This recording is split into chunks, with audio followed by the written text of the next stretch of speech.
গোপালের জন্মদিন।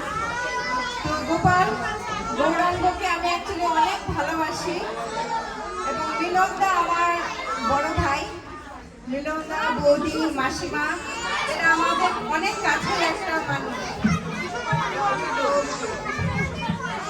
আমি গোপালের জন্য আশীর্বাদ করি, শুধু গোপাল না, যারা সব বাচ্চাদের জন্য আমি আশীর্বাদ করি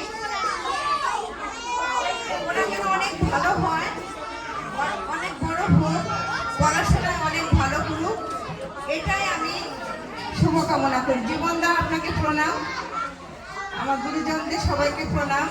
দাদা আপনাকে আমার নমস্কার। এবং আমার সাথে মোবারক ভাই আছেন, অনেকগুলি একজন শিল্পী, বাঁশিতেও আছেন, উনিও খুব ভালো বাঁশি বাজান। তো আমি যে গানটা করবো অ্যাকচুয়ালি আমার মূলত আমার ছেলেই গান করবে, সৌভিত রায়চৌধুরী, কিন্তু আমার গানটা হবে গোপালের জন্য আশীর্বাদ। রবীন্দ্রসঙ্গীত করছি, প্রাণ ভরিয়ে তৃষা ভরিয়ে মনে আরো আরো আরো দাও প্রাণ। তো গোপালের আয়ু বৃদ্ধির জন্য এই গানটা আমার মনে হয় রবীন্দ্রনাথ সবার জন্যই করেছেন, ওটাই আমি একটু চেষ্টা করবো।